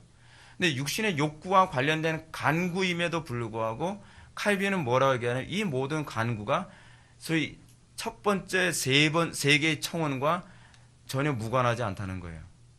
첫 번째 세 개의 청원이 우리의 육신의 욕구와 어떻게 연결되어져 있느냐를 지금 얘기하고 있다는 것이죠. 그러면서 여러분들 한번 보게 되면 네 번째 간구, 주기도문이 후반부가 이어지는데 여기서 우리는 우리 자신의 문제들에게로 내려간다. 그러나 그렇다고 해서 하나님의 영광과 작별을 구하는 것은 아니다. 바울이 증언하듯이 먹든지 마시든지 하나님의 영광 위하여 해야 하며 우리에게 적절한 것만을 구해하는 것이다. 그렇다고 한다면 우리가 소위 이걸 우리는 양식 청원이라고 얘기하거든요. 일용할 양식을 구하는 이 청원이 무엇과 연결이 되어 있어야 돼요? 하나님의 영광과 관련을 맺어야 된다는 거예요. 그럼 우리는 이 기도를 왜 해야 되느냐? 두 가지 이유가 있어요. 첫 번째 뭐냐면 모든 양식이 하나님으로부터 공급된다는 것을 우리는 고백하는 것이고, 두 번째는 무엇이냐면 우리의 모든 삶의 문제를 어떻게 하나님의 나라와 하나님의 영광과 연결해서 실천할 것인가에 관한 성령의 조명하심에 관심을 갖는 거죠. 예를 들어서 여러분들 그러지 않습니까? 직장을 다닐 때 우리는 직장을 선택하는 것이 하나님께서 원하시죠. 우리는 여러 직장을 다녀야 돼요. 우리는 어떤 직장을 하나님께서 우리에게 요구하실지 몰라요. 그런데 그 직장을 선택하는 문제에 있어서도 우리는 어떻게 기도를 해야 되죠? 하나님, 어떤 직장을 가는 것이 하나님의 뜻입니까? 하나님의 영광과 맞아떨어지나요? 그죠? 직장 안에서 수많은 일이 벌어집니다. 뭐 임금 문제도 있고요. 그렇지만 직장의 동료들과의 갈등도 있을 수 있고요. 그리고 직장에서 일을 하는 포지션에 관한 문제. 그렇죠? 어떤 사람은 직장에 취직했더니 뭐 어떤 포지션을 맡으라고 하는 그런 부분이 있을 수 있어요. 그럴 때 우리는 그런 부분에 관해서 어느 쪽이 유리하고 어느 쪽이 더 많은 페이를 받을 수 있으며 어느 쪽이 더 사람들에게 존경받고 사람들한테 더 이렇게 좋은 평가를 들을 수 있느냐가 우리의 관심이 아니라 우리는 뭐에 관심을 가져야 되죠? 무엇이 하나님의 영광을 위해 유익합니까? 그랬을 때 여러분 거의 대부분 하나님께서 우리에게 불편한 쪽을 선택하게 하실 때가 많다는 거 알고 계십니까? 단편적인 예를 들어본다면 제가 노예에서 그 노예 일을 하는데 전 노예 일 하는 게 사실 굉장히 불편하거든요. 노예 때문에 제가 목회하는데도 굉장히 시간을 많이 뺏기고 신경을 되게 많이 써요. 노예에 가는 문제 가지고 제가 하나님께 기도를 했는데 하나님께서 제 마음속에 이런 마음을 주셔요. 어떤 마음이냐면 이번에 노예 가게 되면 근데 그 기도 응답대로 그대로 됐어요. 제 마음속에 직분은 2개를 받겠구나 그런 생각을 했어요. 이번에 내가 가야 되면 2개 정도 받을 텐데 정말 노예 일은 저마다 안 하려고 하거든요. 왜냐하면 여러분 노예 일 한다고 해서 누가 페이를 주는 것도 아니고 이익되는 것도 아니고 명예직도 아니에요. 욕먹는 직이거든요. 그러니까 저마다 안 하려고 하는데 성령께서 제 마음속에 어떤 마음을 주냐면 지금 노예가 뭐 교단도 분열됐고 어려우니까 누군가는 희생해야 되지 않겠느냐. 네가 희생하라. 근데 희생하는 거 오케이 좋다 이거예요. 근데 희생을 하는데 적어도 제가 가지고 있는 은사하고 좀 맞는 쪽이었으면 좋잖아요. 제가 제일 사이가 안 좋은 게 뭐라고요? 숫자하고 사이가 안 좋아요. 숫자하고 너무 사이가 안 좋은데 그래서 제가 연도를 잘 못 외우거든요. 그리고 뭐 숫자 외웠어도 이상하게 다른 것보다 숫자가 잘 까먹어져요. 자꾸 이 연도도 이렇게 자꾸 앞뒤가 바뀌어요. 저는요. 이렇게 연도를 외우고 나면 이게 참 어려워요. 제 고충을 아는 사람 몇 명 있을 거예요. 지금 문과 출신들은요. 근데 그래요. 근데 저한테 주어진 포지션이 뭐냐면 회계거든요. 근데 회계도 더블 회계예요. 그러니까 시차례 회계이면서 노회 회계를 맡은 거예요. 미치겠더라고요. 남들 예를 들어서 1시간이면 남들 예를 들어 30분이면 끝날 숫자 계산을 저는 1시간 넘게 붙들고 있어야 되는 이 고통 아시겠습니까? 근데 그것이 하나님의 영광 위에 하나님께서 기뻐하신다고 생각하니까 어떻게 해요? 복종을 하는 거예요. 근데 복종이 안 되죠. 복종할 수 있게 해달라고 기도하는 거죠. 우리의 기도는요, 대다수가 어디에 초점이 맞춰지냐면 내가 하나님의 뜻에 맞추기가 싫거든요. 왜냐하면 이익이 안 되니까. 그럼 우리는 어떻게 하죠? 하나님의 영광 위에서 이 일용할 양식 청원이 사실은 하나님의 뜻에 복종하고 맞추기 위한 기도예요. 하나님의 뜻을 알고 나면 그 뜻이 마음에 안 맞거든요. 여러분, 하나님의 뜻이 여러분들 마음에 드는 쪽으로 주로 이렇게 응답이 옵니까? 예를 들어서 어떤 사람이 이제 기도를 하는데, 미국에 예를 들어서 어느 큰 교회에서 청빙을 오는 것과 미얀마 어느 구석진 그 시골 교회에서 청빙 오는 게 두 개가 딱 걸렸어요. 그럴 때 여러분들은 마음이 자동적으로 어디 가죠? 미국에 좀 크고 교인들도 많고 부자들 많고 그런 교회 딱. 그럼 우린 기도를 어떻게 할까요? 주님, 당연히 우리는 마음이 결정됐죠. 미국 샌프란시스코에 예배당도 번듯하고 그런 곳. 주님, 어디로 갈까요? 아시죠, 주님? 1번인가요, 2번인가요? 그럼 하나님께서 우리는 어느 쪽으로 응답을 바라요? 그 한쪽 귀를 막고서 주여 이쪽으로만이죠. 근데 하나님께서 예를 들어서 얀 그러면 이제 미안하다고요? 미얀마 복종하겠냔 말이에요. 근데 우리의 기도의 상당수가 하나님께서 그렇게 요구하실 때가 많다는 거예요. 그랬을 때 우리는 어떻게 되죠? 그 다음에 나와야 될 기도는 그 뜻에 복종하기 위한 처절한 기도가 되는 거죠. 내 뜻대로 마시고 아버지의 뜻대로 없어서. 여러분, 우리는 우리의 많은 부분이 항상 이래서 기도가 필요해요. 여러분들이 천사라면 어쩌면 기도가 안 필요할 거예요. 미얀마 가라. 네, 전 불편하지 않아요. 전 마음이 항상 열려 있어요. 그냥 되면 좋은데 우리는 그렇게 쉽게 마음이 안 움직인단 말이에요. 그렇죠? 우리가 생각하는 것처럼 하나님께서 우리가 원하는 쪽으로 항상 응답해 주신다면 얼마나 좋겠습니까? 근데 그렇지 않단 말이에요. 그럼 우리는 거기에 복종하면서 한 발자국 한 발자국. 그래서 거기서 뭐가 필요하냐면 믿음이 필요한 거예요. 어떤 믿음이죠? 하나님이 선하시다는 것에 대한 믿음. 우리는 미국으로 가라고 하면 역시 할렐루야, 하나님은 선하시며 자비로우시고 그 영광이 홀로 받으실 만하며 막 찬송에 나오는데 미안하다, 넌 미국이 아니라 미얀마야. 그랬을 때도 여러분들 그 찬양할 수 있냔 말이에요. 하나님의 선하심을 인정할 수 있냔 말이에요. 하나님의 자비로우심과 하나님의 탁월하심을 찬송할 수 있냔 말이에요. 우리는 기도가 하나님을 찬송할 수 있는 쪽으로 가야 돼요. 어떤 결정을 하나님께서 나한테 요구하시든지 찬송할 수 있는 쪽으로 가야 된단 말이에요. 근데 우리는 그게 안 된다는 거예요. 근데 기도 안 하면서 여러분도 그렇게 살 수 있다고 생각합니까? 제가 기도 안 하는 사람을 제가 믿을 수가 없는 게 뭐냐면 저부터가 기도 안 하면 찬송이 안 나와요. 편한 쪽, 풍요로운 쪽, 안락한 쪽, 안전한 쪽으로 저를 인도해 주길 바라는 거죠. 여호와는 선한 목자시니 내게 부족함이 없으려다. 그가 나를 푸른 초장과 쉴만한 물가로 인도하신도다. 거기가 오케이. 근데 그 다음에 사망의 음침한 골짜기, 그 구절은 빼버리고 싶은 거죠. 근데 문제는 시편 23편에서는 사망의 음침한 골짜기를 다닐지라도 해를 두려워하지 아니함. 해를 두려워하지 않음이라는 것이 믿음이라는 거 알고 계십니까? 우리가 주께서 명령하시는 그곳에 가는, 순종하면서 갈 수 있는 것은 그 다음에 해를 두려워하지 않음을 믿는 믿음 안에서 순종해 나가는 거예요.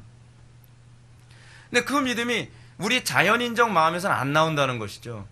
어떨 때 나와요? 기도할 때 나오는 거예요. 기도할 때. 기도하면서 하나님께서 우리에게 안심하게 하시죠. 그분을 신뢰하게 하시죠. 그러면서 그 믿음 안에서 우리가 또 순종하며 나아가게 되는 거죠.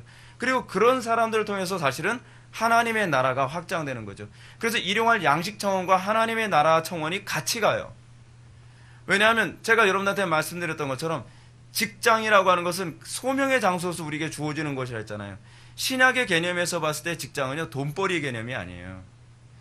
신약에서 개념에서 봤을 때 직장은 하나님 나라를 소위 수립하기 위해서 우리에게 주어진 수단이에요. 그래서 우리 개혁자들은 어떻게 봤다고요? 이 직업에 귀천이 존재하지 않는다고 보는 거죠. 왜냐하면 이 모든 직업이 다 하나님 나라의 확장을 위해서 필요한 사역지라고 보는, 소명지라고 보기 때문이에요. 근데 우리는 어떻게 생각하죠? 우리는 그것이 하나님 나라 소명지라고 얘기해도 난 좀 더 좋은 데로 가고 싶다는 거예요. 좀 더 좋은 데로. 그래서 제가 여러분한테 그런 얘기하죠. 여자들이 가정 안에서 가정을 돌보는 이 문제에 관해서 얘기했을 때 페미니스트들이 상당히 거부감을 느끼는 이유가 뭐냐면, 왜 내가 가정에 내가 목매여 있어야 되는, 여러분 가정이 사역지라고 이런 데 믿는다고 하면 그 소리가 나올 수 없습니다. 가정이 얼마나 중요한 소명지인데요. 오늘날 한국교회 교인들이 가정에서 이 영적 전쟁, 가정이 하나님의 나라 통치를 구현하는데 이 부분을 포기해버리고 자기의 자아실현, 여러분 자아실현이라는 이 용어가 어디서 나온지 아십니까? 해결에서 나온 용어예요. 자아실현이라는 이 표현은 뭐냐면 나를 신화시킨다는 표현이에요. 사실은요. 거기서 나온 거예요. 내가 신이 되기 위한 노력이 바로 자아실현이라고 얘기하는 거예요. 거기서 나온 게 바로 이 자아실현이라는 표현이에요. 이게 우리가 함부로 사용할 수 있는 용어가 아니에요. 굉장히 이단적이고 굉장히 반기독교적인 용어거든요. 반성경적인 용어예요. 근데 우리는 나의 자아실현을 위해서 가정을 내팽개치고, 그리고 직장 생활하면서 소위 나의 캐리어를 자꾸 쌓겠다는 것이죠. 그러면서 내가 하나님 노릇하겠다는 거예요. 그러면서 가정이 사단의 영역이 되어버리고 세상이 점차적으로 파괴되어져 가는 것 아닙니까? 근데 우리는 이 부분에 대해서 동의하지 않죠. 왜냐하면 내 육체의 본성에 안 맞으니까. 기도가 우리에게 요구하는 것이 뭐죠? 그거 복종할 수 있냐는 거예요. 네 생각과 안 맞아도 복종할 수 있냐는 거예요. 못하겠다는 그게 불신인 거죠. 그게요. 그래서 여러분 이 부분이 여러분 중간 부분에 나오는데, 어떤 학자들은 중간 패러그래프 보시기 바랍니다. 이 간구가 초물질적인 양식과 관련한 것이라는 식으로 철학적 사색을 늘어놓기도 하지만, 내가 보기에는 그리스도께서 의도하신 바는 거의 일치하지 않은 것 같다. 사실 우리가 이 덧없이 흘러가는 인생에 대해서까지 하나님께서 책임지시고 먹이신다는 것을 인정하지 않으면 우리 기도는 결함이 있는 기도일 수밖에 없다는 것이다. 영역 주권을 얘기하는 거죠. 하나님께서 우리의 모든 영역을 다 주관하셔 간다는 것. 그래서 여러분, 일용할 양식 청원과 관련해서 제가 한 가지만 말씀드리고 말씀을 마치겠습니다. 일용할 양식 청원은 아담이 자기 아내를 처음에 뭐라고 이름 줬다 했죠? 히브리어로요? 이샤. 제가 왜 이샤라고 하는 히브리어를 사용하죠? 우리 한국말로는 여자라고 번역을 했지만 실제로 이 이샤라고 하는 의미가 어떤 의미라 했죠? 나에게 기원한 것. 우리는 이 양식 청원에 대해서 하나님께서 우리에게 먼저 깨지길 원하는 것이 뭐냐면, 어떤 것도 너에게서 기원한 것이 없다는 것을 인정하도록 만드는 거예요. 여러분, 하늘에서 만나가 떨어졌죠? 이거 그들에게서 기원했습니까? 양식이요. 입에 풀칠하는 양식이 하늘에서 떨어졌어요. 우리의 모든 양식의 기원이 어디 있다는 것을 그들의 눈으로 직접 교육시키는 거예요? 하나님으로부터 우리에게 기원한다. 그거 인정하는 게 신앙이에요, 여러분. 여러분들이 똑똑해서 좋은 직장 다닌 거 아니에요. 여러분들이 능력 있어서 여러분 돈 많이 버는 거 아니에요. 그거 알고 계십니까? 머리 좋고요, 학벌 좋고 잘 나가면서 가난한 사람들 많다는 거 알고 계세요? 또 못 배우고 학벌도 별로 없는 사람 중에 돈 잘 번 사람들 많다는 거 알고 계세요? 대표적인 예를 들까요? 정주영 씨 같은 사람. 여러분, 그런 것을 통해서 우리에게 주는 교훈이 뭔지 아세요? 이 모든 양식의 기원이 하늘로부터 주어진다는 것을 우리에게 눈으로 교육시켜주고 계시죠. 학벌이 전부가 아니야. 그리고 돈이 전부가 아니야. 다 모든 것이 하나님으로부터 기원돼. 이것이, 그래서 우리에게 궁극적으로 원하는 것이 뭐예요? 우리가 이 양식 청원에 대한 기도를 통해서 우리가 점점점 뭐가 바뀌어져 가야 되는 거죠? 모든 것이 하와로 바뀌어져야 되는 거예요. 하와의 뜻이 뭐라 했죠? 산자의 어미. 산자들의 어미예요. 산자들의 어미. 더 이상 나의 것이 아니라 모든 자들을 위해서 주어지는 것.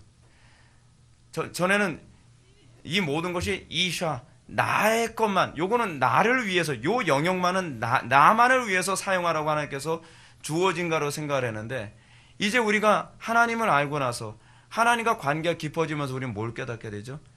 내 아내, 내 자녀, 내 재물, 이 모든 것이 이샤가 아니라 하와라는 걸 알게 되는 거죠. 이게 하나님과 이웃을 위해 희생하고 헌신하라고 우리에게 주어진 수단이라는 걸 알게 되죠. 그래서 우리는 우리의 재물을 나를 위해서만 쓰는 것이 아니라 청지기적 개념을 갖게 되는 거죠. 어떻게 이웃을 위해서 쓸 것인가.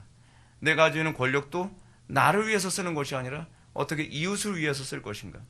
나에게 주어진 시간도 어떻게 하나님의 영광과 이웃을 위해서 쓸 것인가. 그것을 위해서 우리는 양식청원 기도를 해야 되는 거예요. 기독교인들이 여러분 그렇게 기도했다면 오늘날 이 나라가 이렇게 됐을까요? 오늘날 이 양식청원에 대한 인식을 이렇게 갖고서 날마다 내가 버는 돈, 내가 갖게 된 명예와 성공을 항상 하나님의 관점으로 우리가 바라보게 됐다면 오늘날 이 사회가 이렇게 됐겠냔 말이에요. 그렇지 않았겠죠. 양식청원이 우리에게 목표로 하는 바는 그거예요. 모든 양식이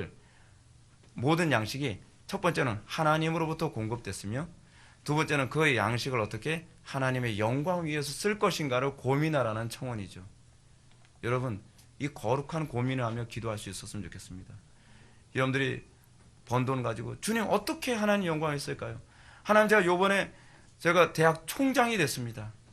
하나님 제가 요번에 국무총리라든지 그렇지 않으면 제가 국회의원이 됐다든지 그렇지 않으면 제가 대기업의 총수가 됐다든지 그럼 우리는 그 다음에 어떤 기도를 해야 되죠? 감사원금 마치고 끝나나요? 아니죠. 이 직분을 왜 세워주셨습니까? 이걸 어떻게 사용하기를 원하십니까? 하나님께서 왜 나에게 이런 영광을 주셨고 하나님께서 왜 나에게 이렇게 엄청난 재능과 능력을 주셨습니까? 어떻게 사용하기를 원하십니까? 왜 내가 이 자리에 있나요? 그 질문을 던지며 양식청원에 기도를 해야죠. 이것이 하나님께서 우리에게 요구하시는 기도입니다. 이 기도가 한국교회 기도가 이 수준으로 올라갔을 때 이 사회와 이 나라가 변화되겠죠. 여러분들 기도가 항상 거기에 초점 맞춰지기를 주님의 이름으로 축원합니다. 기도하시겠습니다. 사랑이 많으신 하나님 아버지, 우리 오늘 시간 주님께서 가르쳐 주신 그 기도를 다시 한번 묵상하며 우리 기도가 어떠해야 되는지 다시 한번 생각하게 됩니다. 아버지 하나님, 우리가 너무나도 내 육신의 욕망을 위해서 우리의 기도를 사용했으며 그것을 통하여서 우리가 더 악해지고 더 이기적으로 바뀌며 더 하나님의 영광을 가리우게 되었던 것을 기억하게 됩니다. 아버지 하나님, 우리의 기도부터 달라지게 하여 주시고 이걸 통해서 우리를 통해 하나님의 영광이 더욱더 선명히 나타나게 하여 주옵소서. 아니, 우리의 모든 관심이 항상 하나님의 영광에 초점이 맞춰지게 하여 주옵소서. 예수님의 거룩하신 이름으로 기도를 옵나이다. 아멘.